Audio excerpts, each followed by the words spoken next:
نے حضرت آدم علیہ السلام کی وصیت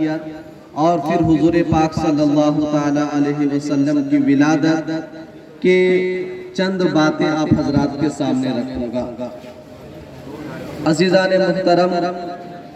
جب حضرت سیدنا آدم علیہ السلام سے حضور پاک صلی اللہ علیہ وسلم کا نور منتقل ہو کر حضرت شیس علیہ السلام کے پیشانی میں جلوہ گر ہوا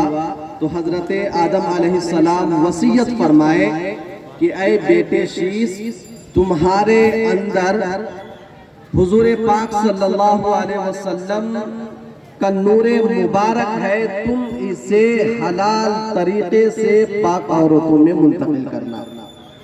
اور اس طرح یہ وصیت حضور پاک صلی اللہ علیہ وسلم کے اجداد میں چلتا رہا۔ یہاں پہ ساحل ہے کہ جس نے اسے پاک طریقوں سے پاک عورتوں میں منتقل کرنا۔ عزیزان اسلامیہ، اس طرح حضور پاک صلی اللہ علیہ وسلم فرماتے ہیں کہ میں پاک بیٹوں سے منتقل ہو کر پاک بیٹوں میں منتقل ہوا۔ پاک بیٹوں میں منتقل ہو تو حضرت شیس علیہ السلام اپنے والد گرامی حضرت آدم علیہ السلام سے عرض کرتے ہیں کہ آپ بار بار اس محمد کی تعریف کرتے ہیں، بار بار نور محمدی کی فضیلت بیان کرتے ہیں، آخر کیا بات ہے؟ کیا نور محمدی آپ سے بڑھ کر ہے؟ کیا نور محمدی آپ سے بڑھ کر ہے؟ تو حضرت آدم علیہ السلام جواب دیتے ہیں کہ بیٹے، محمد کا درجہ تو بہت بلند ہے، محمد کا درجہ تو بہت بلند ہے۔ اے میرے بیٹے سنو کہ جب مجھ سے ایک غلطی ہوئی، مجھ سے ایک لغزش ہوئی تو اللہ رب العزت نے مجھے جنت سے نکال دیا، لیکن نور محمد صلی اللہ علیہ وسلم کی امت میں سے اگر کسی سے غلطی سرزد بھی ہو جائے گی لیکن اس کے باوجود بھی اللہ رب العزت مجھے تمہیں جنت میں لائے گا۔ اے میرے بیٹے شیس سنو کہ مجھ سے ایک غلطی سرزد ہوگی تو اللہ نے قرآن میں فرمایا عصا آدم، یہ کہہ کر کہ آدم نافرمان ہے، زمین و آسمان بلکہ پوری کائنات میں بھی مشہور کرا دیے کہ آدم نافرمان ہے۔ اے میرے بیٹے شیس سنو کہ امت محمدی میں سے اگر کسی سے کوئی غلطی بھی سرزد ہوگی لیکن اس کے باوجود بھی انہیں بدنام نہیں کیا جائے گا۔ اے میرے بیٹے شیس سنو کہ نور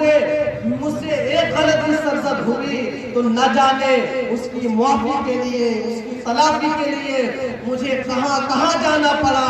100 سال تک رونا پڑا، لیکن اے میرے بیٹے شیس سنو، نور محمدی صلی اللہ علیہ وسلم کی فضیلت کا یہ عالم ہے کہ اگر ان سے کوئی غلطی سرزد بھی ہو جائے تو انہیں کہیں جانے کی ضرورت نہیں ہے، بلکہ وہ اپنے گھر میں بیٹھے بیٹھے اپنے رب کی بارگاہ میں التجا پیش کرے، ندامت ہو، شرمندگی ظاہر کرے تو اللہ رب العزت ان کا توبہ قبول فرما لے گا، ان کی توبہ قبول فرما لے گا۔ عزیزان ملت اسلامیہ،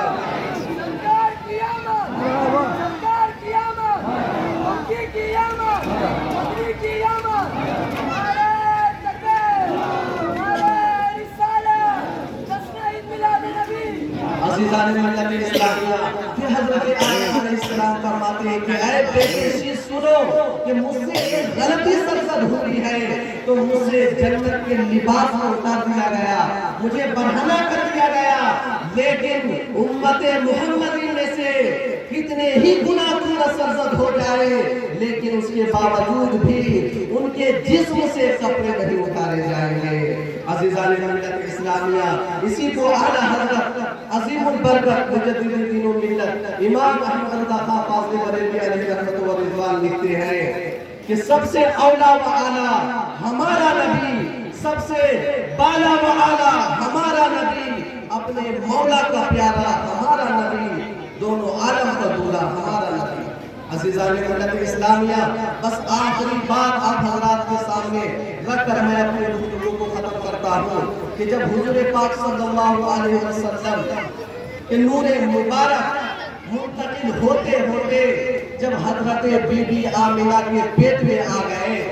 جب حضرت بی بی آمنہ کے پیٹ میں آ گئے تو حوران جنت مارے خوشی کے تسبیح پڑھ رہے تھے، فرشتے آپس میں مبارکبادیاں پیش کر رہے تھے، جانور آپس میں خوشی منا رہے تھے۔ عزیزان ملت اسلامیہ، آپ کو پتا ہے کہ جانور حضور پاک صلی اللہ علیہ وسلم کے حضرت بی بی آمنہ کے پیٹ میں آ جانے سے کیوں خوش ہو رہے تھے؟ اس کی وجہ یہ تھی کہ جب اللہ رب العزت کا ذکر دنیا سے ختم ہو جائے گا تو قیامت قائم ہوگی، اور حضرت عیسیٰ علیہ السلام کے اٹھ جانے کے بعد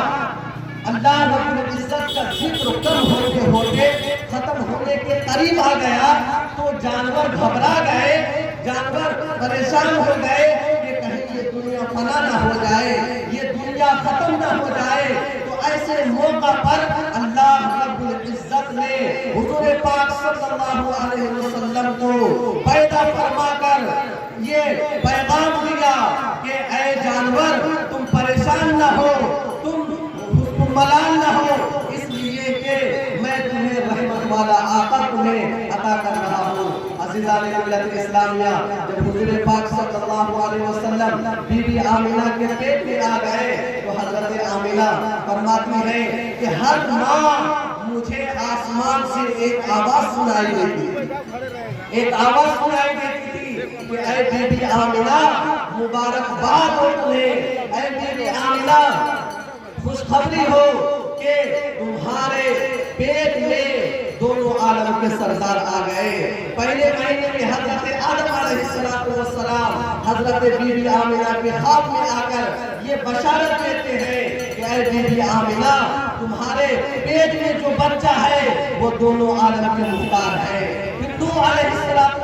خواب میں آ کر یہ بشارت دیتے ہیں کہ اے بی بی آمنہ تمہارے پیٹ میں جو بچہ ہے وہ دونوں عالم کے سردار ہے۔ اس طرح حضرت ادریس علیہ السلام، حضرت موسیٰ علیہ السلام، حضرت داؤد علیہ السلام، حضرت سلیمان علیہ السلام آ کر کے اسی طرح کی بشارت سنائی، اسی طرح کی بشارت سنائی کہ اے آمنہ تمہارے پیٹ میں جو بچہ ہے وہ دونوں عالم کے مختار ہے۔ عزیزان ملت اسلامیہ، حضرت آمنہ فرماتی ہیں کہ اچانک مجھے درد ذیل پیدا ہوا، درد ذیل پیدا ہوا تو میں نے یہ دل میں سوچا کہ کاش کہ اس وقت کوئی میرے گھر میں عورتیں ہوتی جو مجھے دلاسا دلاتی۔ یہ ابھی سوچ ہی رہی تھی کہ کیا دیکھتی ہے کہ آسمان سے حضرت آسیہ اور حضرت مریم حوران جنت کے ساتھ تشریف فرما ہے۔ عزیزان ملت اسلامیہ، 12 ربیع اول کی صبح صادق کے وقت اللہ رب العزت نے پورے آسمان میں یہ اعلان کرا دیا کہ اے داروغہ جنت رضوان، پورے جنت کو سجا دو، تمام جنت کے دروازے کو کھول دو اور پورے عالم قدس کو انوارات سے منور کر دو اور پورے عالم کو خوشبو سے معطر کر دو۔ تمام فرشتوں کو حکم ہوا کہ اے فرشتوں اپنی ڈیوٹی چھوڑ کر کے جاؤ اور محمد کے گھر کے اطراف میں کھڑے ہو کر کے اپنے انوارات کو بکھیر دو۔ عزیزان ملت اسلامیہ، حضرت آمنہ فرماتی ہے کہ